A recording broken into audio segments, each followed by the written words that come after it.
한미 정상회담의 결과가 이렇게까지 충격적일 줄은 아무도 몰랐습니다. 트럼프 대통령은 마치 승리를 자축하듯 한국으로부터 엄청난 거래를 얻었다고 선언했지만 불과 24시간도 지나지 않아 드러난 진실은 완전히 반대였습니다. 한국은 단 한 푼도 잃지 않고 오히려 미국의 기술 조선방산 시장을 장악했습니다. 반면 일본은 80조 엔을 퍼붓고도 아무것도 얻지 못했죠. 트럼프가 떠난 뒤 남은 것은 굴욕적인 사진 한 장과 무너진 엔화뿐이었습니다.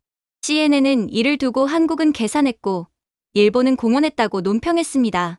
그렇다면 이번 한미 정상회담의 진짜 승자가 누구인지, 한국이 어떤 기적적인 결과를 얻었는지 자세한 내용 살펴보겠습니다. 안녕하세요. 제 이름은 박지훈입니다. 저는 대한민국 산업통상부의 수석 경제관으로 이번 경주 에이펙 정상회의에 참석했습니다. 처음엔 누구도 이 회의가 국가의 자존심과 전략, 그리고 생존을 건 싸움이 될 거라 예상하지 못했습니다. 전 세계의 카메라는 트럼프 대통령을 향해 있었거든요. 실제로 그는 한미 정상회담이 끝나자마자 단상 위에서 큰 소리로 외치더군요. 우리는 한국과 위대한 거래를 해냈습니다. 엄청난 돈이 미국으로 들어올 겁니다. 월가가 환호했고 서방 언론들은 그대로 받았었습니다. 한국이 3,500억 달러를 양보했다. 미국의 완승이다. 하지만 저는 대통령 뒤편 세 번째 줄에서 그 광경을 지켜보며 이상한 기운을 느꼈습니다. 한국 대표단의 표정이 전혀 흔들리지 않았기 때문입니다. 오히려 지나치게 차분했죠. 왜 저 사람들은 웃고 있죠? 제 옆에 미국 기자가 속삭였습니다. 그때 제 상관인 김 국장이 안경을 고쳤으며 낮게 말했습니다. 이미 결말을 알고 있으니까요. 불과 몇 분 만에 전 세계의 시세판이 뒤집혔습니다. 코스피는 2.3% 하락, 원화 약세, 미국 주가는 폭등했어요. 모두가 한국이 굴복했다고 믿었기 때문이었습니다. NHK는 서울의 치욕적인 항복이라 비꼬았습니다. 하지만 우리의 브리핑룸 안에서는 단 한 명도 당황하지 않았어요. 우리는 합의서를 조항별로 검토했고 그 순간 모두가 숨을 죽였습니다. 트럼프가 자랑한 3,500억 달러는 선물도 헌금도 아니었어요. 그중 현금은 200억 달러에 불과했습니다. 나머지는 기술 교환, 재생에너지 크레딧, 인프라 채권, 그리고 미국의 실적에 따라 지급되는 조건부 투자였죠. 즉, 한국의 돈은 한국을 떠나지 않았던 것입니다. 모든 달러에는 한국 기술, 한국 엔지니어, 한국산 부품이라는 조건이 붙어 있었고, 결국 수익은 다시 한국으로 돌아오게 되어 있었습니다. 제가 물었습니다. 그럼 미국은 현금도 제대로 못 받는 겁니까? 아니, 트럼프는 그런 식으로 협상을 해놓고도 미국의 완승이라고 주장하는 건가요? 김 국장이 미소를 지었습니다. 현금은 사라지지만 의존은 남지. 트럼프는 그저 자신의 지지율을 위해 쇼를 하는 것뿐이야. 우린 그냥 트럼프의 장단이나 맞춰주면 돼. 그런다고 해서 계약서의 내용이 바뀌는 건 아니니까 말이야. 한국은 그냥 압도적인 이득만 챙기면 끝이야. 그가 슬라이드를 넘겼습니다. 쇠락한 미국 조선소는 이제 한국의 선체 설계 특허로 부활할 예정이었습니다. 부산 조선소는 설계 한 건당 4%의 로열티를 받게 되었죠. 미국 방산업체들은 한국산 AI 제어 칩을 통합해야만 계약이 성립됩니다. 그 칩은 오직 수원에서만 생산됩니다. 그리고 이른바 에너지 전환 패키지는 앞으로 수십 년 동안 미국 도시들이 한국산 수소 모듈을 사들이게 만들었습니다. 우리의 장기 수익 추산치는 무려 6,800억 달러였어요. 표면상 수치의 2배에 달했습니다. 한편 트럼프 대통령은 환호 속에 취재진 앞에서 외쳤습니다. 우리는 우리가 원하던 걸 모두 얻었다. 그의 지지율은 하룻밤새 5%나 뛰었습니다. 하지만 워싱턴의 상원 회의실에서는 곧 책상이 쾅쾅 울려 퍼졌습니다. 아니, 이게 무슨 승리야? 이건 한국한테 모든 걸 넘겨준 협정이잖아. 누군가 소리쳤습니다. 합의문에는 이런 문구가 숨어 있었어요. 14비 조항 투자는 상호, 에너지 인프라 접근권 확보를 전제로 한다. 17A 조항 방위 협력은 한국의 독점 기술 체계를 기반으로 한다. 19D 조항 조달품은 한국 표준 인증 제품으로 한정한다. 이 조항들이 공개되자 미국 내 여론이 뒤집혔습니다. 우리가 이겼다고? 아니, 이제 우린 한국 기술에 묶인 거야. 도대체 이게 어떻게 미국의 승리라고 할 수 있겠어? 말도 안 되지. 그날 밤 미국 상원 보고서 제목은 이렇게 바뀌었습니다. 한미협정, 실은 서울의 걸작, 그때 기자실에서는 일본 특파원이 자랑스럽게 떠들고 있었습니다. 도쿄가 진정한 승자야. 일본은 5,500억 달러를 현금으로 냈지. 당당하잖아. 저는 조용히 그에게 물었습니다. 당당합니까? 아니면 순종입니까? 한국은 3,500억 달러를 사실상 200억 달러로 줄였으면 일본은 상대적으로 괴멸적인 손해를 본 거 아닙니까? 안 내도 될 돈을 낸 셈이니까요. 그가 멈칫했습니다. 무슨 뜻이죠? 저는 준비해둔 자료를 건넸습니다. 그 안에는 일본의 약속 항목이 빼곡히 적혀 있었어요. 5,500억 달러 현금 지급, 미국산 LNG 수입 확대, 미국산 무기 30% 추가 구매. 이건 투자라고 할 수 없습니다. 제가 말했습니다. 조공이죠. 그는 얼굴이 붉어졌습니다. 하지만 트럼프 대통령은 일본을 가장 신뢰한다고 했습니다. 그런데 왜 깃발 예우도 없이 떠났을까요? 틀린 말은 없었습니다. 전통적으로 외국 정상들이 상대 국가의 국기 앞에서 예를 표하는 의식을 그는 건너뛰었습니다. 그냥 지나쳐버린 것이죠. 다카이치 총리는 허리를 숙인 채 굳어 있었고 그 장면은 순식간에 인터넷을 뒤덮었죠. 아무튼 제가 되묻자 그는 아무 말도 하지 못했습니다. 그리고 뉴스는 순식간에 퍼졌죠. 트럼프 대통령이 일장기 앞을 그냥 지나치는 장면이 포착되었고 그 옆에서 다카이치 총리가 입을 벌린 채 굳어 있었습니다. 일본의 SNS는 들끓었어요. 우리는 돈을 내고 모욕을 샀다. 그 말이 정확했습니다. 우리 대표단 숙소로 돌아오자 민석이 웃으며 휴대폰을 들이밀었습니다. 보세요. 한국 네티즌 반응이 벌써 터졌어요. 그가 읽어줬습니다. 일본은 악수를 샀고 한국은 시스템을 샀다. 에어. 회의실이 웃음으로 가득 찼습니다. 하지만 그 웃음 속에는 깊은 감탄이 숨어 있었어요. 이재명 대통령의 전략은 과감하면서도 정교했습니다. 정치적 압박을 기술적 우위로 바꾸어낸 것이었죠. 미국이 돈을 원할 때 우리는 시스템을 제시했습니다. 미국이 우위를 요구할 때 우리는 의존을 설계했습니다. 그 결과 겉으로는 양보처럼 보이지만 실상은 주도권의 교환이었어요. 저는 협상의 마지막 순간이 떠올랐습니다. 트럼프가 탁자를 내리치며 외치더군요. 우린 조건 같은 거 필요 없어. 현금을 원한다고. 그때 이재명 대통령이 침착하게 대답했습니다. 그렇다면 우리 엔지니어들을 만나보시죠. 진짜 가치를 아시게 될 겁니다. 그 한마디에 미국 대표단이 조용해졌습니다. 그것은 도전이자 자신감이었어요. 그날 밤 샴페인 잔이 부딪히는 소리 속에서도 저는 알았습니다.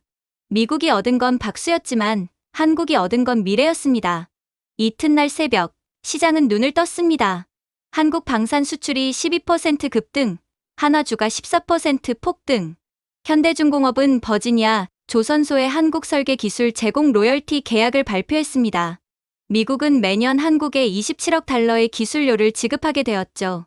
트럼프의 트로피 딜은 서울의 연금 계약으로 바뀐 셈이었습니다.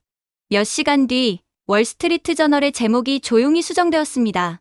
한국의 거래, 숨겨진 전략적 승리. 한국 온라인 커뮤니티의 댓글은 간단했습니다. 우린 미래를 팔지 않았다. 그들의 미래를 빌려줬다. 그날 밤 저는 기자센터 복도를 걸으며 휴대폰을 꺼냈습니다. 세상은 여전히 한국의 패배를 말하고 있었지만 저는 짧게 한 문장을 올렸습니다. 숫자가 안정될 때까지 기다리세요. 몇 분 만에 그 글이 퍼졌어요. 댓글 하나가 눈에 띄었습니다. 숫자는 거짓말을 하지 않는다. 다만 시간이 필요할 뿐이다. 저는 미소를 지었습니다. 그날 세상은 트럼프가 모든 것을 가져갔다고 믿었습니다. 하지만 진실은 달랐어요. 미국은 의존을 샀고 일본은 착각을 샀으며 한국은 미래를 샀습니다. 그리고 그날 도쿄는 마치 환상을 위한 무대처럼 빛나고 있더군요. 저는 한국과는 정반대의 협상을 한 일본의 그날을 도저히 잊을 수가 없습니다. 붉은 카펫은 2번이나 진공청소기로 닦였고 샹들리에는 스와로브스키 크리스털로 교체되었으며 오케스트라는 새로운 황금 시대라는 현수막 아래서 튜닝을 마쳤습니다. 다카이치 총리는 트럼프 대통령을 기다리고 있었어요. 저는 한국 대표단 미디어룸에서 그 장면을 지켜보고 있었습니다. 주변의 미국 기자들은 웃음을 감추지 못하더군요. 봐요. 이게 진짜 지도자 대접이죠. 일본은 연출을 잘해요. 그들이 커피를 마시며 그렇게 말할 때 저는 말없이 화면만 바라보았습니다. 트럼프 대통령의 차량 행렬이 황궁에 도착하자 사회자가 소개했어요. 다카이치 총리께서는 대통령님을 위해 금도금 골프채와 일본 강철로 만든 한정판 드라이버, 그리고 놀랍게도 노벨 평화상 추천장을 준비하셨습니다. 순간 청중석에서 탄성이 터져 나왔고 이어서 박수가 쏟아졌습니다. 제 옆에 민석이 작게 중얼거렸어요. 악수를 위해 금을 바치고 있네요. 화면 속에서 다카이치 총리는 잔을 들며 외쳤습니다. 양국의 위대한 동맹을 위해. 트럼프 대통령은 특유의 미소를 지으며 답했습니다. 일본은 훌륭한 친구입니다. 지불도 빠르고 납품도 정확하고 게다가 멋진 차를 만들죠. 웃음이 터졌지만 몇몇 일본 장관들의 얼굴에는 미묘한 긴장감이 비쳤습니다. 다음 날 아침 일본 언론은 흥분에 휩싸였어요. 요미우리는 미일 오후의 새로운 황금기라고 보도했고 후지TV는 외교의 걸작이라며 자화자찬했습니다. 그러나 NHK의 한 패널이 조용히 물었습니다. 그런데 일본은 정확히 무엇을 얻었습니까? 그 한마디가 모든 분위기를 뒤바꿔 놓았습니다. 몇 시간 후 협상 문서 일부가 유출되었어요. 일본이 미국에 약속한 금액은 5,500억 달러, 전액 현금이었습니다. 한국처럼 조건부 투자도 상호 기술 교환 조항도 없었습니다. 심지어 그중 8조에는 미국산 에너지 수입, 1,200억 달러는 F-35민 미사일 방어체계 구매, 그리고 300억 달러는 미국산 농산물 구매에 쓰이게 되어 있었어요. 결국 일본의 연간 재정 흑자가 거의 전부 사라진 셈이었습니다. 제가 말했습니다. 5,500억 달러라니 도대체 그 돈으로 뭘 얻은 거죠? 민석이 웃으며 대답했습니다. 박수와 골프 한 게임이요. 그리고 그 시각 트럼프 대통령은 이미 일본을 떠나고 있었어요. 한 일본 네티즌은 이렇게 썼더군요. 우리는 무시당하기 위해 돈을 냈다. 또 다른 이는 이렇게 말했습니다. 트럼프는 우리를 동맹이 아니라 고객으로 취급했다. 도쿄 증시도 타격을 입었습니다. 방산주는 잠시 오르다 오후에 9% 급락했고 에너지 주식은 더 크게 떨어졌어요. 경제 전문가들은 이 협정을 조공조약이라 부르기 시작했습니다. 그와 동시에 블룸버그 방송에서는 한국과 일본의 차이를 분석했어요. 서울은 3,500억 달러를 기술 수출과 연계된 순환형 투자로 설계했습니다. 반면 도쿄의 5,500억 달러는 단순연금 유출이었습니다. 한쪽은 지렛대를 샀고 다른 쪽은 충성을 샀습니다. 그 말을 듣자 저도 모르게 미소가 지어졌어요. 그날 저녁 일본 내각의 기자회견이 열렸습니다. 기자가 물었습니다. 총리님, 이 막대한 투자의 구체적인 이익은 무엇입니까? 다카이치 총리는 잠시 말을 멈추더니 억지 웃음을 짓더군요. 우리는 동맹을 강화했고 태평양의 평화를 지켰습니다. 회의장은 어색한 정적에 잠겼습니다. 어디선가 기자가 작게 중얼거렸습니다. 평화는 비싸군요. 민석이 저를 쿡 찔렀습니다. 그 사람, 자기가 뭘 샀는지 알긴 알까요? 침묵이요. 제가 대답했습니다. 그는 박수가 아니라 침묵을 샀습니다. 그날 밤 CNN은 이 사건을 30초 남짓 다루고 말았습니다. 대신 트럼프 대통령이 미국 항공모함 위에서 미군들과 춤추는 장면을 크게 보도했죠. 그러나 일본의 온라인은 분노로 가득했습니다. 총리가 모욕을 샀다. 트럼프의 몸짓 하나로 주종관계가 드러났다. 다음 날 공개된 경제 보고서는 더 충격적이었습니다. 이 5,500억 달러 지출로 일본의 국가부채는 GDP 대비 272%를 돌파했습니다. 전력 수입 단가는 28% 상승, 가정용 전기요금은 18% 인상이 예상되었죠. 하지만 일본이 얻은 건 단 하나도 없었습니다. 무역 관세 인하도, 기술 협력도, 에너지 혜택도 없었습니다. 오직 사진 한 장과 악수뿐이었죠. 그날 밤, 한 미국 기자가 제게 말했습니다. 트럼프는 일본을 정말 좋아하나 봐요. 일본 덕분에 자신이 다시 부자가 된 것처럼 보이잖아요. 제가 대답했습니다. 트럼프는 일본을 좋아하는 게 아닙니다. 일본이 자신을 강해 보이게 해주니까 좋아하는 거죠. 그 말에 방안이 조용해졌습니다. NHK는 그날 밤 이례적으로 냉정한 톤의 사설을 방송했어요. 6년 전 아베 총리는 트럼프 대통령을 일본 해상자위대 함선에 초대해 동등한 동맹을 보여주려 했습니다. 그러나 오늘 트럼프는 미국 항공모함 위에서 연설하며 우리의 국기를 지나쳤습니다.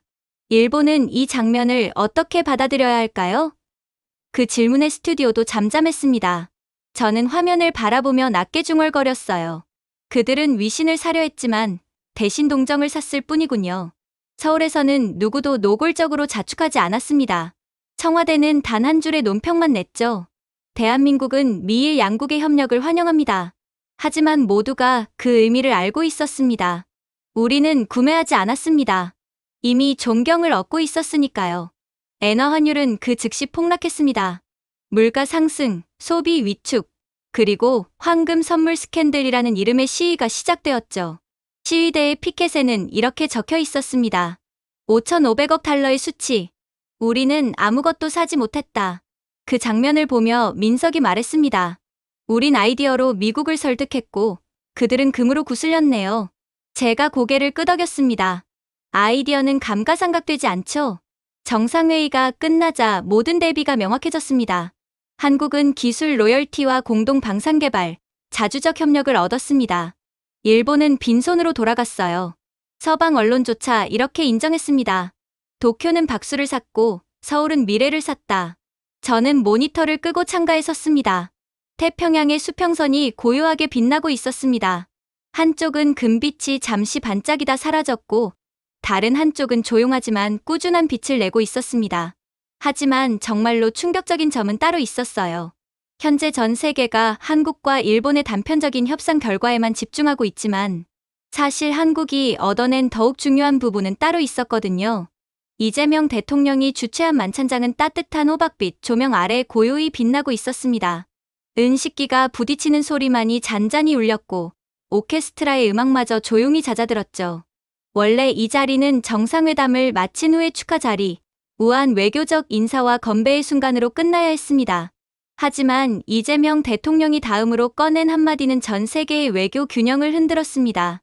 트럼프 대통령님, 그가 물잔을 내려놓으며 말했습니다.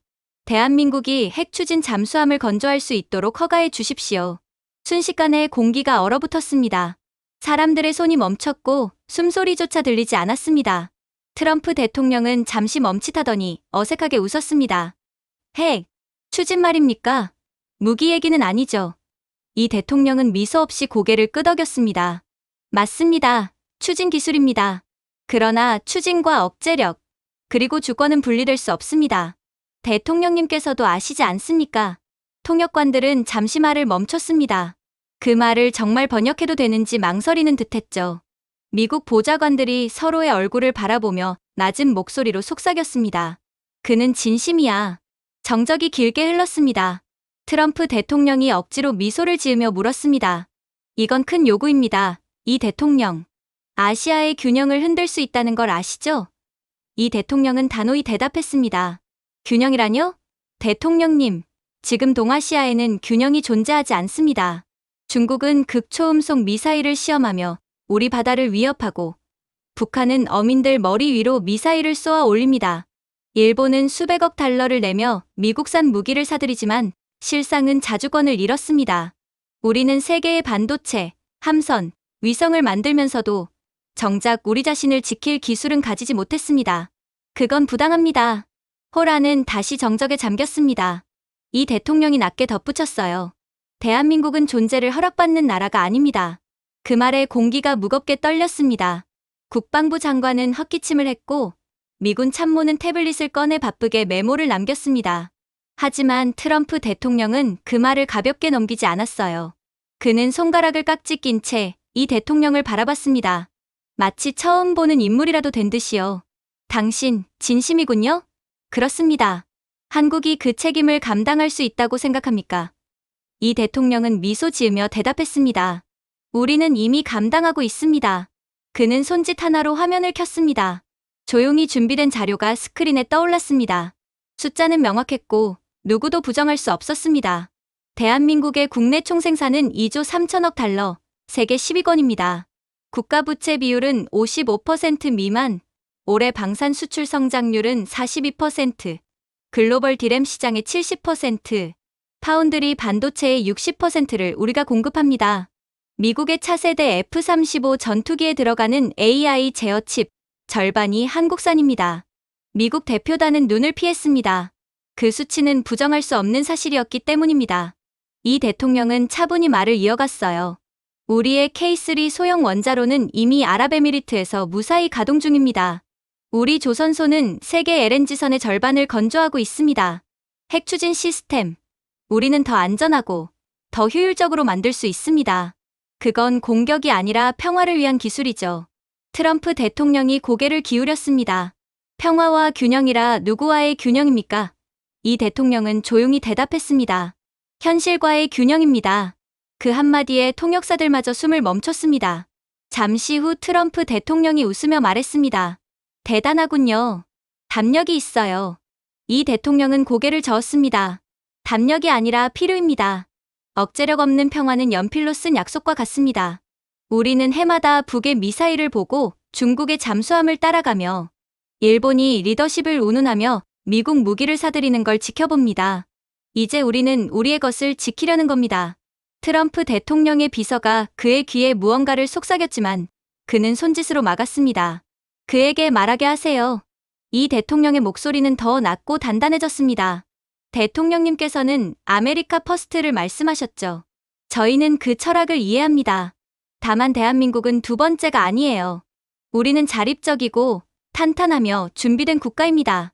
우리는 지구의 디지털 신경망을 만들었고 귀국의 방위 시스템을 강화했으며 미국 핵지휘 체계에 들어가는 핵심 반도체를 공급했습니다.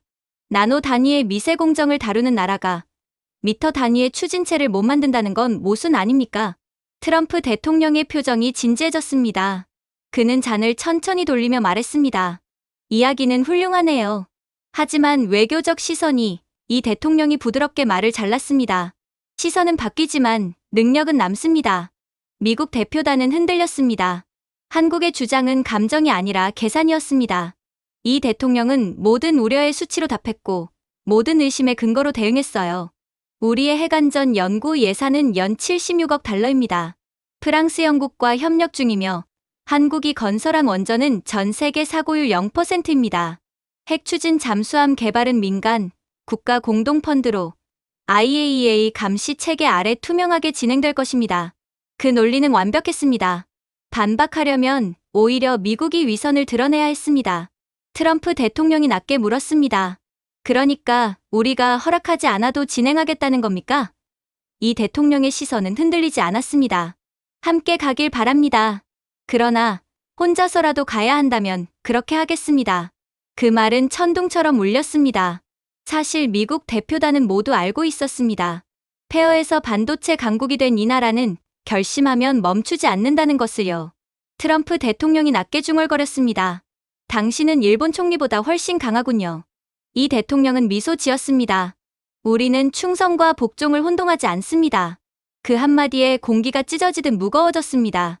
미국 대표단은 아무 말도 하지 못했어요. 난 후 미국 참모들이 속삭이는 소리가 들렸습니다.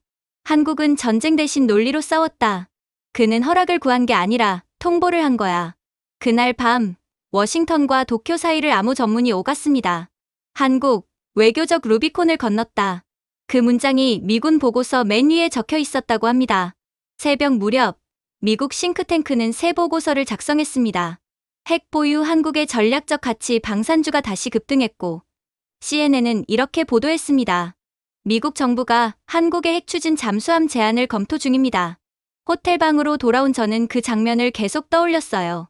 이 대통령의 차분한 목소리, 트럼프의 당황한 웃음, 그리고 숨막히던 정적. 수십 년간 동맹이라는 단어 뒤에 가려져 있던 한국의 진짜 힘이 그날 드러났습니다. 저는 민석에게 메시지를 보냈어요. 그는 요구하지 않았습니다. 설득했습니다. 그리고 트럼프는 들었습니다. 그날 이후 미국은 처음으로 깨달았습니다. 한국은 허락받아 강한 나라가 아니라 인정받아 마땅한 강국이라는 것을 말이죠. 그리고 태평양 너머로 떠오르는 새벽빛 속에서 그 인정을 향한 문이 조용히 열리기 시작했습니다. 그렇게 정상회담이 끝난 다음 날 아침, 아시아의 시장은 폭풍에 휩싸였어요. 환율 전광판은 붉게 깜박이었고 헤드라인에는 시장 충격이라는 글씨가 쏟아졌습니다. 홍콩, 싱가포르, 도쿄의 트레이더들은 모니터 앞에 얼어붙은 채 숫자를 바라보고 있었습니다. 그런데 그 혼돈 속에서 단 하나의 선이 반대로 움직이고 있었습니다. 바로 한국 원화였어요. 새벽에는 잠시 하락했지만 오전이 되자 강하게 반등했습니다. 정오 무렵에는 달러 대비 4.6% 상승, 불과 몇 시간 만에 회복세를 넘어 신기록을 세웠습니다. 저는 모니터 속 곡선을 따라 손가락으로 그리며 중얼거렸습니다. 우리는 그들에게 헤드라인을 줬고 그들은 우리에게 시장을 줬어요. 삼성전자 주가와 한화디펜스, HD현대의 함정사업부는 사상 최고가를 기록했습니다. 하루 만에 한국 방산산업의 시가총액은 580억 달러 증가했어요. 역대 최대 상승폭이었습니다. 태평양 건너편에서는 여전히 트럼프의 위대한 합의를 자축하고 있었지만 투자자들은 알고 있었습니다. 그들은 연설이 아니라 숫자를 믿습니다. 정오가 되자 CNN은 갑자기 분위기를 바꿔 새 제목을 내걸었습니다. 한국이 트럼프를 앞질렀다. 우리 전략국 사무실 안은 놀랍도록 차분했습니다. 김 국장이 워싱턴에서 온 보고서를 넘기며 말했습니다. 미국 국방부가 이제 깨달았어요. 그들은 한국 없이는 아무것도 만들 수 없습니다. 그건 과장이 아니었습니다.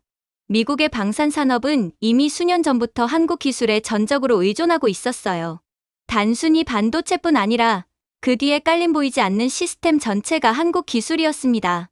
한국은 전 세계 군사용 첨단 센서의 62%, 방산용 전력 반도체의 71%, 그리고 F-35 전투기, 미사일 유도 장치, 해군 레이더의 핵심 메모리 모듈을 사실상 독점하고 있었습니다. 김 국장이 낮게 말했습니다. 만약 한국이 내일부터 수출을 중단한다면 미국의 방산 생산은 6주 안에 멈춥니다. 제가 되물었습니다. 고작 6주입니까? 그는 고개를 끄덕였습니다. 그렇습니다. 미국의 7나노급 공정은 이미 2022년에 중단됐습니다. 우리 칩이 없으면 그들의 전투기는 뜨지 못하고 함정은 보이지 않으며 지휘망은 작동하지 않습니다. 그 말을 듣는 순간 저는 깨달았습니다.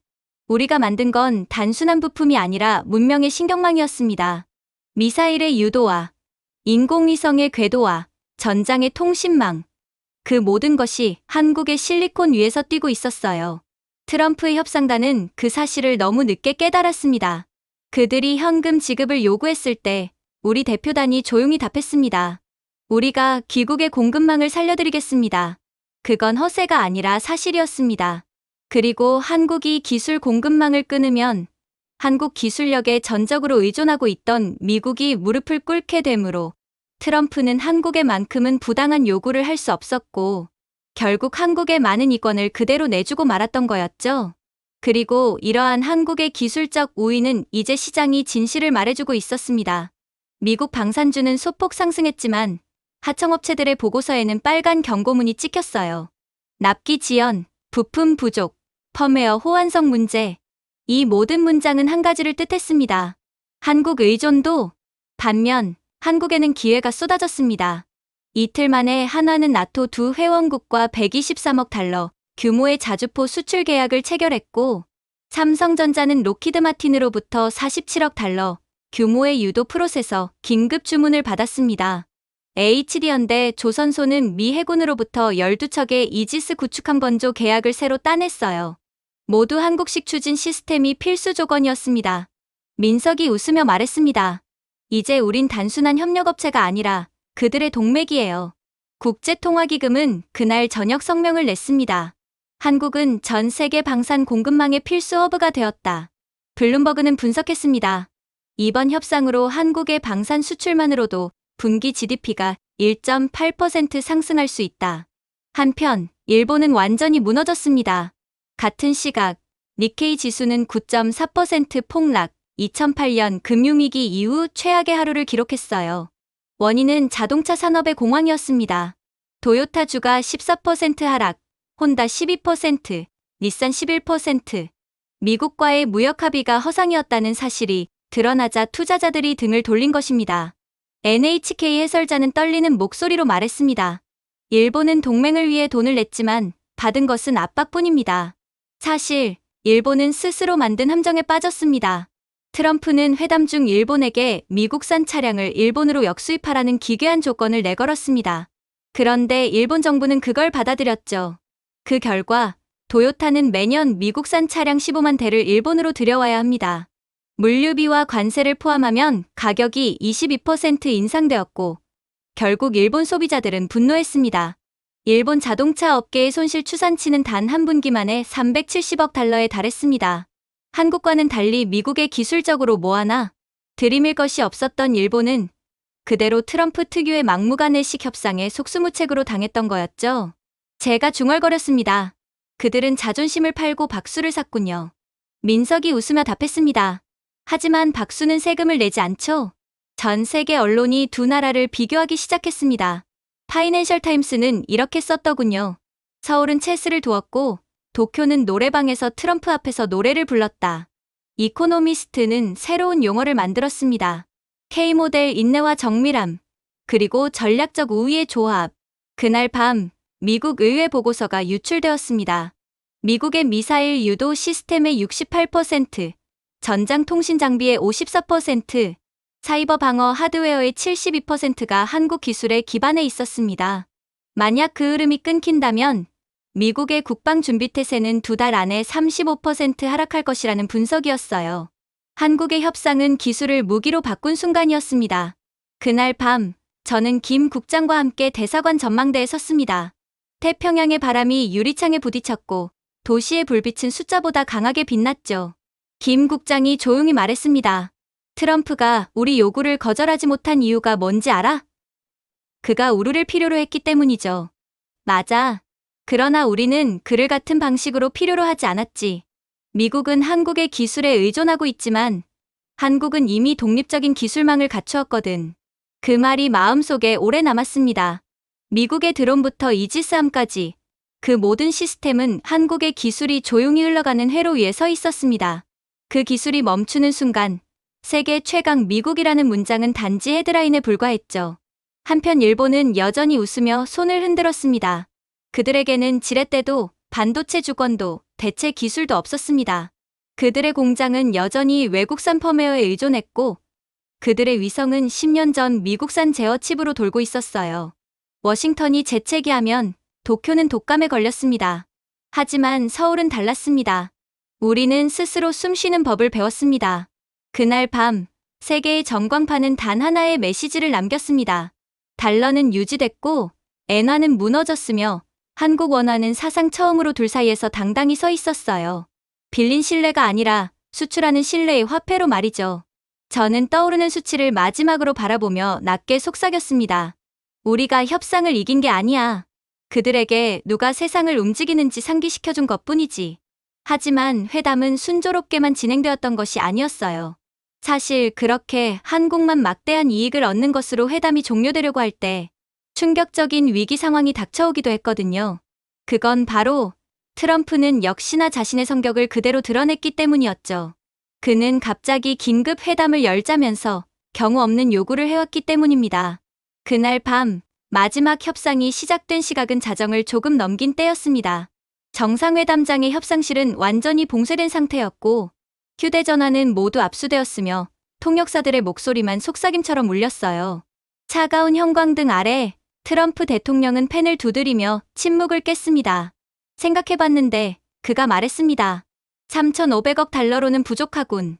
한국이 현금을 더 내야겠어요. 진짜 돈으로 말이죠. 한국 대표단의 김 국장은 눈 하나 깜짝하지 않았습니다. 그는 넥타이를 고쳐 매며 차분하게 대답했습니다. 대통령님, 현금은 증발합니다. 그러나 시스템은 남습니다. 트럼프는 눈썹을 치켜 올렸습니다. 그게 무슨 말입니까? 김 국장은 몸을 앞으로 기울이며 낮고 단단한 목소리로 말했어요. 돈을 쓰면 사라집니다. 하지만 한국이 드릴 수 있는 것은 수십 년을 갑니다. 방위, 공급망, 위성을 보호하는 구조 자체를 드리죠. 현금 대신 기술 대보안 교환을 제안드립니다. 미국 측에 웅성거림이 번졌습니다. 펜타곤 보좌관이 속삭였어요. 기술 대보안 교환이라니 저게 무슨 뜻이죠? 김 국장은 손끝 하나 떨지 않았습니다. 우리는 방산용 인공지능 인프라, K-디펜스 내재 일부 접근 권한을 드리겠습니다. 이 시스템은 미사일망, 물류기지, 에너지 시설까지 실시간으로 사이버 위협을 예측하고 차단합니다. 이것 하나로 귀국의 방위망은 해킹 손실만 연간 수십억 달러를 절감할 수 있습니다. 트럼프가 물었습니다. 그걸로 현금 대신을 하겠다는 겁니까? 김 국장은 미소를 띠며 대답했습니다. 대신이 아닙니다. 그 이상입니다. 한국의 방산형 AI 네트워크는 사이버 침입의 93%를 2초 이내에 차단합니다. 귀국 내 어떤 시스템도 이 효율을 따라올 수 없습니다. 생각해보세요. 현재 미국과 중국의 갈등 상황이 심화됨에 따라 중국의 미국 인프라 및 정부를 향한 사이버 공격이 끊이질 않고 있지 않습니까? 그런데 한국의 사이버 보안 기술은 중국에 대항할 유일한 옵션입니다. 대통령님도 아시지 않습니까? 즉, 돈을 원하신다면 저희는 시간을 드리겠다는 말입니다. 잃은 돈은 벌 수 있지만 잃은 시간은 되돌릴 수 없지 않습니까? 만약 중국의 사이버 공격으로 인해 미국의 기밀이 해킹당한다고 가정해 봅시다. 그렇게 된다면 그건 단지 돈으로만 끝나지 않을 것입니다. 미국 협상단은 서로 얼굴을 마주봤습니다. 그들은 이런 기술적 지렛대를 예상하지 못했어요. 한국의 시스템은 이미 수년 동안 전 세계 주요 인프라를 보이지 않게 지켜온 존재였지만 아무도 그 사실을 드러내지 않았습니다. 미 재무장관이 말을 끊었습니다. 김 국장, 우리는 지금 유동성 이야기를 하고 있지 코드 이야기를 하는 게 아닙니다. 그러자 김 국장은 미소를 머금은 채 대답하더군요. 코드가 바로 유동성입니다. 코드가 없으면 귀국의 시장은 움직이기도 전에 붕괴합니다. 짧은 침묵이 흘렀고 모두가 그 말의 의미를 깨달았습니다. 그의 뒤에는 한국 협상팀이 일사불란하게 앉아 있었습니다. 엔지니어, 경제학자, 전략가들이 마치 하나의 생명체처럼 움직이고 있었죠. 누구도 목소리를 높이지 않았고 누구도 서두르지 않았습니다. 한 명은 실시간 환율 데이터를, 또 한 명은 방산 주가 흐름을, 다른 한 명은 발언의 어조가 글로벌 시장에 미칠 감정 알고리즘을 모니터링하고 있었습니다. 이건 협상이 아니라 정밀한 오케스트라였습니다. 정리해서 말씀드리죠. 김 국장이 다시 입을 열었습니다. 한국은 미국과 함께 기술 및 보안 교환 프레임워크를 구축할 겁니다. 방위 AI와 금융 방어망을 연결하는 공동 운영 체계를 만드는 겁니다. 미국은 안보를, 우리는 인프라를 지킵니다. 이건 구매가 아니라 공동의 약속입니다. 트럼프는 몸을 뒤로 젖히며 물었습니다. 그럼 한국은 뭐가 남죠? 김 국장은 단호하게 대답했습니다. 안정성입니다. 향후 10년간 4,200억 달러 규모의 공동 방산 개발 수익, 차세대 추진체 제조권, 그리고 한국 통신 모듈의 나토 체계 통합권이 주어집니다. 이게 진짜 가치죠. 미국 측 참모들이 혼란스러운 눈빛으로 서류를 넘겼습니다. 결국 한국이 기술을 투자하고 우리는 그 기술에 의존하게 되는 구조네요. 김 국장은 미소 지으며 말했습니다. 정확합니다. 당신들은 보호를 얻고 우리는 동반 성장을 얻습니다. 돈보다 훨씬 공정한 거래 아닙니까? 트럼프는 한동안 그를 바라보다가 물었습니다. 결국 한국이 우리를 보호하는 걸 판매하겠다는 건가요?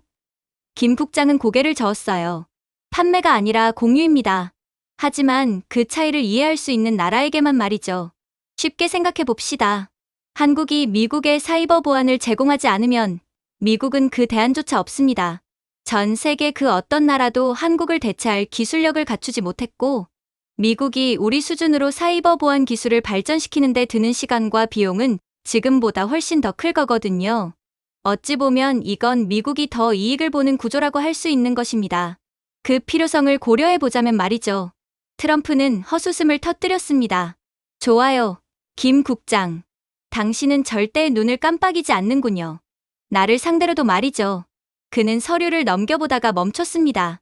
표지에는 이렇게 적혀 있었어요. 한미안전 인프라 통합 양해각서. 첫 페이지에는 양국의 사이버 방위 체계와 산업, 네트워크를 단계별로 통합하는 계획이 적혀 있었습니다. 예상되는 경제적 파급 효과는 6천억 달러 이상. 김 국장이 설명했어요. 귀국 기업들은 한국의 예측형 보안 AI를 사용할 수 있습니다. 이건 단순한 거래가 아니라 공동의 전략이죠. 트럼프의 펜 끝이 멈췄습니다. 뒤쪽에서 참모들이 속삭였습니다. 저 기술이 실제로 통합되면 미국 전체가 한국 시스템에 의존하게 됩니다. 다른 이가 대답했습니다. 이미 그렇습니다. 단지 인정하지 않았을 뿐이죠. 민석이 제 옆에서 속삭였습니다. 이건 협상이 아니라 구조 재설계예요. 트럼프가 물었습니다. 좋아요. 그 대신 우리 방위 정보는 안전하게 보호되겠죠? 김 국장이 고개를 끄덕였습니다. 물론입니다. 한국은 자물쇠를 만들지만 열쇠는 갖지 않습니다. 그 말에 트럼프는 웃음을 터뜨렸습니다. 좋은 표현이군요. 마음에 듭니다. 몇 분 뒤 미국 대표단은 조용히 서명했습니다. 소리 없는 펜의 움직임만이 회의장을 채웠어요. 그 순간 저는 정치가 아닌 국가의 단결을 보았습니다. 대전의 연구진, 서울의 경제학자, 판교의 엔지니어들. 그들은 말없이 고개를 끄덕였고 그 침묵은 어떤 박수보다 값졌습니다. 문 밖에서 일본 대표단이 서성이고 있었습니다.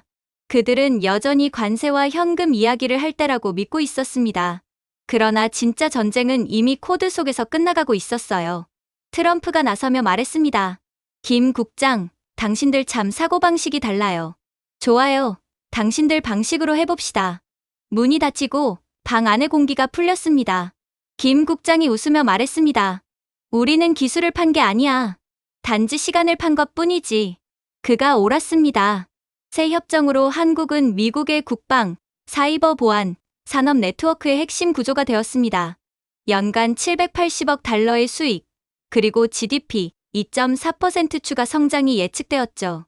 회의장을 나설 때 바깥 공기는 무겁지만 묘하게 맑았습니다. 그 철문 뒤에서 우리는 돈 대신 통제권을 얻었고 그 순간 세계는 힘의 정의가 바뀌고 있음을 깨달았습니다. 민석이 낮게 중얼거렸습니다. 그들은 돈을 얻으려 왔고 의존성을 남기고 갔네요. 저는 웃으며 대답했습니다. 세상을 만드는 나라와 그걸 빌려 쓰는 나라의 차이죠. 그리고 드디어 협상 너머의 본격적인 문제가 닥쳐오기 시작했습니다. 워싱턴에서는 곧바로 이번 협상 결과에 대해 분석하기 시작했고 이내 의문을 제기했거든요. 협정 체결 직후 미 상원 재무위원회가 긴급 소집되었습니다. 마이크가 켜지자 한 상원의원이 고함쳤어요. 왜 트럼프 대통령이 한국의 핵 잠수함 조항에 동의한 겁니까? 대체 무슨 서명을 한 거죠? 백악관 상황실은 혼란 그 자체였습니다. 보좌관들이 두꺼운 보고서를 넘기며 얼굴이 굳어 있었어요. 그 중 한 문서에는 이렇게 적혀 있었습니다. 기밀해군 영양보고서, 미국의 조선 역량은 이제 한국의 설계 라이선스에 의존한다. 그날 오후 CNN의 자막이 흘렀습니다. 미국의 자존심을 아웃소싱한 거래. 또 다른 신문은 제목을 이렇게 달았습니다. 트럼프, 한국의 두뇌에 미국 조선소를 팔아넘기다. 하지만 트럼프 대통령은 기자회견에서 환하게 웃고 있었어요. 우리의 아름다운 한국 동맹을 사랑합니다. 그들이 미국 조선업을 되살리고 있습니다. 그 어느 때보다 강력하게요. 그러나 모두 알고 있었습니다. 이제 미국은 스스로 군함 하나 제대로 만들 수 없다는 사실을 말이죠. 협상 당시 한국 측은 미국 조선소 현대화 지원이라는 조항을 은근히 삽입했습니다. 표면상으론 단순한 기술 협력이었지만 실상은 완전한 한국식 시스템 관리였습니다. 미국의 헌팅턴 잉걸스, 베스 아이언웍스 같은 조선소들은 한국의 설계, 소프트웨어와 자동 용접 로봇, AI 기반 생산관리 체계 아래에서 운영되기로 한 것입니다. 그날 밤 대사관 사무실에서 김 국장은 펜타곤 연락관의 보고서를 읽고 있었어요. 그가 고개를 들며 말했습니다. 이제야 그들이 깨달았군요. 그들의 조선 산업 전체가 우리 시스템에 달려 있습니다. 그 말은 사실이었습니다. 미 해군의 자국 내 조선 생산성은 지난 10년간 63%나 감소했습니다. 숙련된 용접공들은 은퇴했고 자동화 프로젝트는 실패했으며 함정 한 척 건조 기간은 평균 72개월, 즉 6년이 걸렸습니다. 한국은 34개월 만에 완성하죠. 인력은 절반, 연료 사용량은 40% 절감, 품질은 그 이상이었습니다. 김 국장이 말했습니다. 그들은 이제 우리 제어 소프트웨어 없이는 도크 하나도 제대로 움직이지 못합니다. 그들의 정비 로봇은 한국의 K4G AI 기반이에요. 우리가 서버를 끄면 미국의 도크는 그대로 멈춥니다. 저는 보고서의 수치를 바라보다가 숨을 삼켰습니다. 그건 자만이 아니라 단순한 사실이었어요. 한국의 조선소는 단순한 생산시설이 아니었습니다. 그건 살아있는 AI 생태계였죠. 울산의 HD현대 디지털 오션 플랜트에는 42,000개의 센서가 설치되어 있습니다. 크레인, 엔진, 용접선의 미세한 진동까지 실시간으로 모니터링되고 AI가 용접 부위의 미세 균열을 10마이크론 이하 수준에서 자동 검출합니다.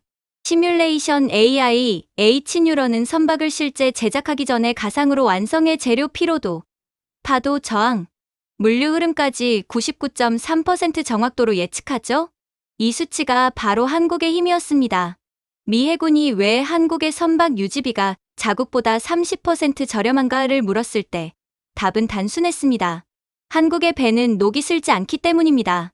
한국의 나노 코팅 기술은 선체 수명을 18년 연장, 부식 손실률을 76% 감소시켰습니다. 심지어 한국의 음파돔은 수온에 따라 자기 공진을 자동 조정하는 기술을 탑재하고 있었죠. 미국에는 이런 기술이 없었습니다.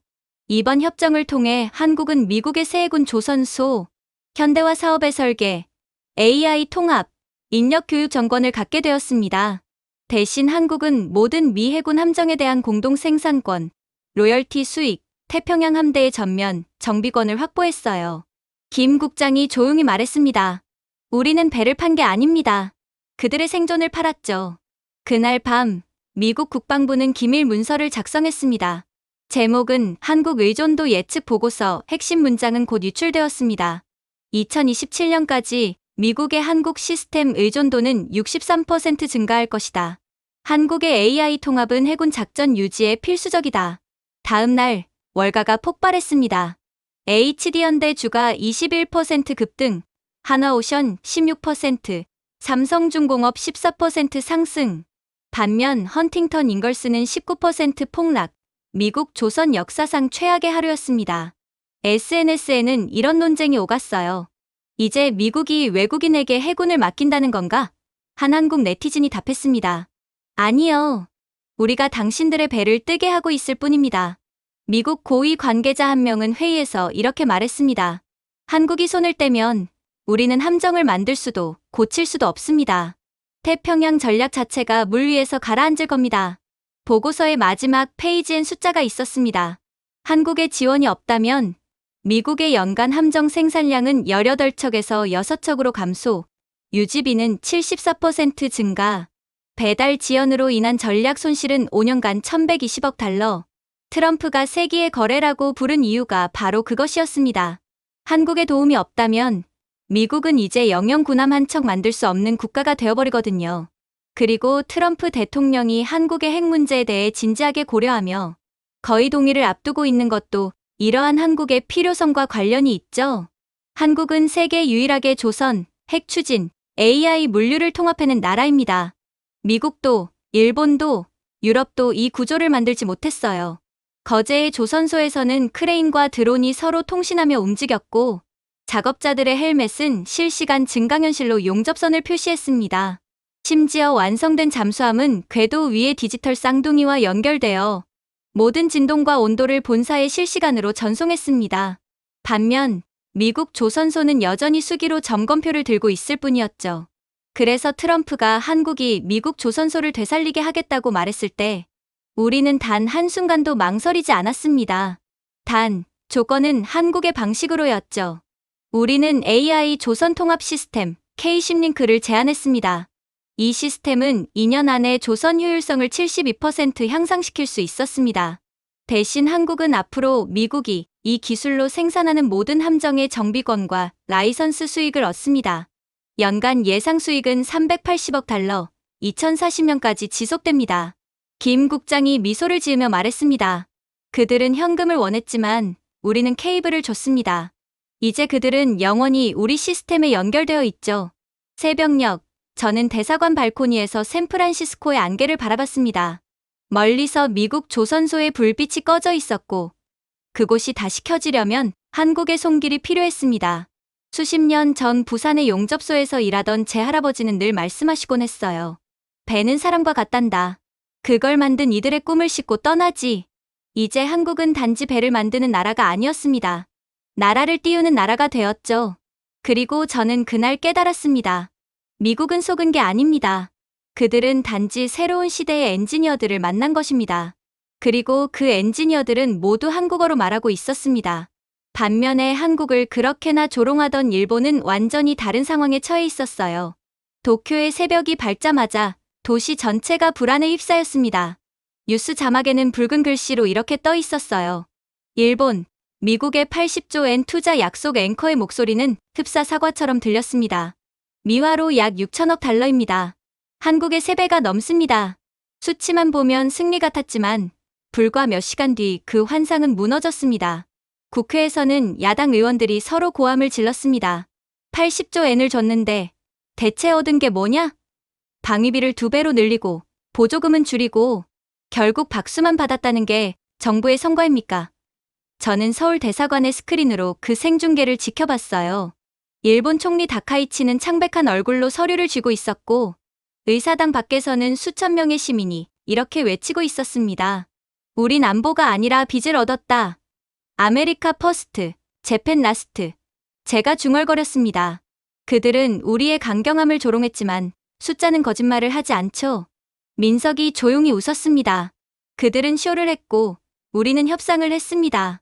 그날 저녁 엔화는 하루 만에 8.3% 폭락했습니다. 신용평가사들은 일본의 등급 전망을 부정적으로 하향 조정했고 니케이 지수는 11% 폭락, 하루 만에 56조 엔의 시가총액이 증발했습니다. 한편 한국의 코스피는 사상 최고치를 경신했습니다. 방산, 조선, 반도체 지수는 일주일 만에 23% 상승했죠. 시장은 명확히 말하고 있었습니다. 서울은 승리했고 도쿄는 항복했습니다. 일본의 한 베테랑 경제평론가는 생방송 중 한숨을 내쉬며 말하더군요. 한국은 협상했고 일본은 공연했습니다. 그게 실질과 허상의 차이입니다. 그의 목소리는 떨리고 있었습니다. 우린 외교가 아니라 박수를 선택했습니다. 그의 말은 사실이었습니다. 정상회담 이후 몇 주 만에 양국의 결과는 완전히 갈라졌어요. 한국은 4,200억 달러 규모의 공동 방산 수익, 조선 계약으로 연간 780억 달러, 그리고 미국 방위 시스템과의 대등한 공동 접근권을 확보했습니다. 반면 일본은 80조 엔의 현금 투자를 약속하고 방위비를 2배로 늘렸으며 심지어 미국의 14조 엔 규모의 LNG 고가 수입 계약을 강요받았습니다. 자동차 업계는 더 심각했어요. 심지어 도요타와 혼다는 미국산 차량을 역수입하라는 역수입 조항에 서명했습니다. 결과는 참담했죠. 요코하마 항에 팔리지 않은 미국 SUV가 산처럼 쌓였고 그로 인한 재고 손실만 4조 3천억 엔에 달했습니다. 서울의 공기는 완전히 달랐습니다. 심야 국무회의에서 장관들은 협상 이후의 수치를 보고 있었어요. 수출은 9.8% 증가, 원화는 엔화 대비 강세, 한국의 무역 흑자는 5년 만에 최고치를 기록했습니다. 김 국장이 말했습니다. 이제 전 세계가 진정한 균형 동맹이 무엇인지 봤습니다. 제가 덧붙였습니다. 그리고 맹목적 충성의 결과도 말이죠. 워싱턴에서도 공식 보고서가 나왔어요. 한국은 미국 상무부로부터 전략적 공동 제조국으로 지정되었습니다. 즉, 한국의 기술은 이제 미국의 승인 없이도 동맹국 시스템에 직접 통합될 수 있다는 뜻이었습니다. 반면 일본은 우선 구매국으로 분류되었습니다. 말하자면 파트너가 아니라 고객이 된 것입니다. 민석이 그 문서를 읽으며 웃더군요. 일본은 영향력을 돈으로 샀고 우리는 실력으로 얻었네요. 그 순간 저는 깨달았습니다. 한국은 이제 더 이상 중간 국가가 아니었습니다. 우리는 승인을 구하지 않고 협상의 기준을 정하는 나라가 되었죠. 일본은 여전히 미소와 예의로 일관했지만 그건 외교의 가장 오래된 함정이었습니다. 환대를 지렛대로 착각한 것. 서울은 기술을, 도쿄는 선물을 들고 갔습니다. 그리고 결과는 수치로 나타났어요. 무역 적자는 21조 엔, 제조업 생산량은 전년 대비 12% 감소. 같은 기간 한국의 1인당 GDP는 3만 9천 달러를 돌파를 앞두고 있었습니다. 파이낸셜 타임스의 헤드라인이 이를 상징했어요. 서울의 계산된 전략, 도쿄의 비싼 외교를 압도하다. 월스트리트 저널은 이렇게 썼습니다. 한국은 단 한 번의 정상회담으로 의존을 주도권으로 바꿨다. 일본 총리 다카이치의 지지율은 하루 만에 19%로 폭락했습니다. 국회에서는 불신임안이 제출됐고 NHK 카메라 앞에서 그녀는 조용히 말했습니다. 우리는 동맹을 원했습니다. 하지만 박수를 협정으로 착각했던 것 같습니다. 그 말에 일본 전역이 침묵했습니다. 자존심이 후회로 바뀌는 순간이었죠. 저는 사무실 창가에 앉아 서울의 야경이 반짝이는 것을 바라봤습니다. 모니터 위 수많은 그래프가 보여주고 있었습니다. 두 나라의 격차가 과거의 공동 출발선에서 이제는 완전히 다른 궤도로 벌어지고 있음을 말이죠. 한국의 기술혁신 지수는 세계 3위, 일본은 9위로 추락했습니다. 한국의 AI 수출은 42% 증가, 일본의 반도체 수출은 18% 감소, 심지어 문화산업에서도 한국의 K드라마, 웹툰, 디지털 콘텐츠 수출액이 일본 애니메이션 산업 전체보다 127억 달러 많았습니다. 민석이 낮게 말하더군요. 그들이 주도하던 모든 분야를 우리가 조용히 넘었군요. 제가 고개를 끄덕였습니다. 그렇지만 우리는 그들을 모욕하지 않았습니다. 우린 그저 계속 만들었을 뿐이죠. 그게 차이였습니다. 일본은 인정을 원했고 한국은 성장을 원했습니다. 하나는 박수를 원했고 다른 하나는 시스템을 만들었죠. 그의 말, IMF는 보고서를 수정했습니다. 한국의 성장률 전망 4.2% 상향, 일본은 0.7% 하향. 미 의회는 한국을 태평양의 신뢰 가능한 중심축이라고 불렀습니다. 그건 자만이 아니라 인정이었어요. 그날 밤, 저는 한강을 바라보며 생각했습니다. 서울의 거리는 조용한 자부심으로 가득 차 있었고, 누구도 떠들지 않았습니다. 그들은 단지 일하고, 연구하고, 다음을 준비하고 있었죠.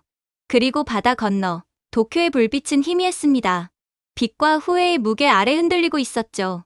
저는 천천히 중얼거렸습니다. 그들은 우리의 끈질김을 비웃었지만 세상은 결국 짓는 자의 손을 기억합니다. 그건 단순한 은유가 아니었습니다. 이제 세상은 숫자로 증명된 한국어의 시대에 살고 있었습니다. 그리고 다음날 아침, 서울 위로 떠오른 태양은 평소와 달랐습니다. 공기마저 선명했고 사람들의 걸음은 묘하게 가벼웠어요. 마치 나라 전체가 오랜 세월의 긴 숨을 내쉰 뒤 새로운 공기를 들이마신 듯했습니다. 전 세계 언론에는 굵은 헤드라인이 번쩍였습니다. 한미 정상회담의 기적, 한국의 전략적 승리. 출근길 시민들이 걸음을 멈추고 화면을 바라봤습니다. 사실 기적이라는 단어는 과거에도 들어봤어요. 올림픽, IMF 극복, 한강의 기적 등 한국이라는 나라의 역사 자체가 기적으로 이루어져 있었죠. 하지만 이번에는 달랐습니다. 이건 생존의 이야기가 아니라 지성으로 쟁취한 승리였거든요. 정장 차림의 노신사가 중얼거렸습니다. 이번엔 돈으로 산 게 아니야. 우리가 직접 만든 거야. 사람들은 조용히 고개를 끄덕였습니다. 그건 오만이 아닌 정당한 자부심의 고개 끄덕임이었습니다. 전국 곳곳에서 환호가 터졌지만 그 환호는 요란하지 않았습니다. 사람 냄새나는 환호였죠. 울산의 조선소에서는 새로 완성된 잠수함의 선체가 빛나고 있었습니다. 작업복을 입은 노동자들이 그 옆에서 태극기를 들어 올렸습니다. 한 용접공이 땀을 닦으며 말했습니다.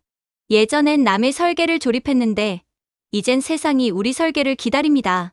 부산 자갈치 시장의 한 할머니는 가게 구석에 TV를 올려다봤습니다. 앵커의 목소리가 떨리고 있었어요. 미국이 한국을 전략적 공동 동맹국으로 공식 인정했습니다. 유럽연합은 한국의 외교를 21세기 모델이라 평가했습니다. 할머니는 미소를 지으며 말했습니다. 이번에는 그들이 우리의 말을 들어줬어요. 그날 세계의 주요 언론은 한 목소리였습니다. BBC 한국, 현대 외교의 기준을 다시 쓰다. 르몽드 세계의 새로운 균형자, 한국, 블룸버그 서울의 지성이 초강대국을 능가했다. 심지어 이코노미스트는 이렇게 썼습니다. 한국은 계산을 문화로 바꾼 나라다. 그들은 한국의 외교력뿐 아니라 시스템 그 자체를 찬양했어요. 기술, 경제, 도덕이 완벽히 통합된 국가. 청와대에서는 대통령의 담화가 생중계되었습니다. 그의 목소리는 평소보다 한층 떨렸습니다. 우리는 두려움을 주기 위해 힘을 추구하지 않았습니다. 존경받을 자격을 얻기 위해 노력했습니다. 그 뒤로 태극기가 햇빛에 반짝이고 있었습니다. 저는 경제전략실에서 새벽까지 이어진 데이터를 검토했습니다. 해외 직접 투자가 41% 폭등, 17개국이 한국과 새로운 협력 프레임워크를 발표했습니다. 그 중엔 유럽연합의 1,300억 달러 규모 인프라 협약, 걸프 국가들의 700억 달러 재생에너지 공동투자, 그리고 미국의 450억 달러 AI 방산 공동개발이 포함돼 있었습니다. 민석이 제 옆에서 감탄했어요. 이제 우린 부품이 아니라 표준이네요. 그 말이 정답이었습니다. 한국의 AI 반도체는 이미 세계 자율 시스템의 68%를 점유하고 있었고, 대전의 핵융합 연구소는 1000초 연속 플라즈마 유지라는 세계 신기록을 세웠습니다. 이제 세계는 한국 엔지니어를 하청업체가 아닌 컨설턴트로 부르고 있었습니다. 워싱턴에서는 상원의원들이 마지못해 인정했습니다. 한 의원이 마이크를 꺼놓은 줄 모르고 말했더군요. 한국이 시스템을 끊으면 우리는 눈이 멀어. 도쿄에서는 서울은 3배의 이익을 절반의 돈으로 얻었다는 분석이 쏟아졌고, 런던 증권가는 새로운 용어를 만들었습니다. K 프리미엄, 한국이 참여한 프로젝트의 시장 상승 효과. 그날 밤, 저는 은퇴한 은사님을 찾아뵈었습니다. 북촌의 작은 한옥, TV에서는 해외 언론들이 한국을 찬양하고 있었어요. 그는 조용히 TV를 끄고 제게 말했습니다. 우리 세대는 이 나라를 세웠고, 너희 세대는 그것을 지켜냈구나. 총 한 발 쏘지 않고. 말을 잇지 못했습니다. 그 짧은 침묵 속에는 전쟁의 폐허를 지나 지금에 이르기까지의 모든 시간이 담겨 있었어요. 그 순간 창문 밖에서 들려오는 서울의 낮은 진동, 버스, 크레인, 공사장 소리. 그건 패전국의 분노가 아니라 승리국의 집중이었습니다. 그날 밤 G20 정상회의 공동성명이 전 세계로 송출되었습니다. 대한민국은 글로벌 균형의 핵심축이자 경제적 혁신과 외교적 윤리를 동시에 실현한 모델이다. 이건 아첨이 아니었습니다. 공식적인 인정이었죠. 그리고 그 인정은 곧 숫자로 나타났습니다.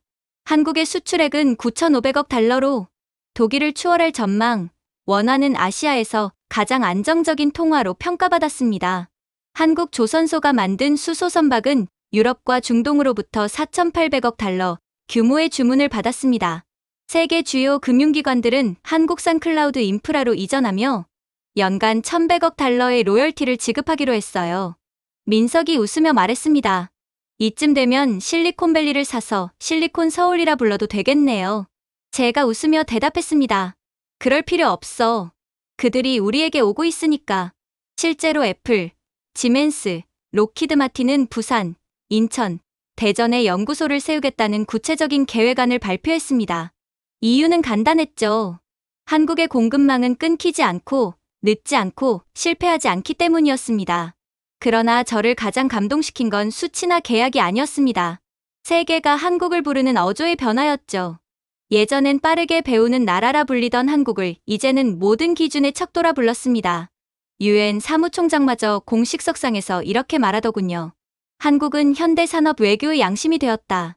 다음 날 광화문을 걸어 출근하는 길에 저는 놀라운 광경을 봤습니다. 현수막도 환호도 없었습니다. 그저 평범한 시민들이 조용히 그러나 당당히 걸어가고 있었어요. 바리스타, 택시기사, 엔지니어, 군인 모두의 걸음에는 증명할 필요가 없는 자부심이 배어 있었습니다. 저는 신문 가판대 앞에서 발을 멈췄습니다. 일면에는 한국 외교관과 미 국무장관이 악수하는 사진이 실려 있었어요. 그 밑에는 이렇게 적혀 있었습니다. 받은 존중이 아니라 스스로 얻은 존중. 그 옆에서 한 대학생이 조용히 말하더군요. 이제 정말 세상이 우리를 보는 거죠? 제가 웃으며 대답했습니다. 그래. 그리고 이제는 그 눈길을 멈출 수 없을 거야. 그날 밤, 한강 위의 불빛은 그 어느 때보다 밝았습니다. 오만이 아니라 방향의 빛이었어요. 우리는 더 이상 동양의 기적이 아니었습니다. 이제는 새로운 질서를 설계하는 나라였습니다. 저는 강가에 서서 생각했습니다. 모든 세대를 거쳐 여기까지 온 여정. 싸운 자, 만든 자, 그리고 꿈꾼 자들. 이 승리는 정치도, 경제도 아니었습니다. 세대의 승리였죠. 역사상 처음으로 세상은 한국의 부상을 단지 경이롭게 바라본 것이 아니라 그 위에 의존하기 시작했습니다. 제가 준비해온 내용은 여기까지입니다. 끝까지 시청해주셔서 진심으로 감사드리며 여러분들의 구독과 좋아요, 알림 설정은 영상 제작에 큰 힘이 됩니다. 이상 세모튜브였습니다.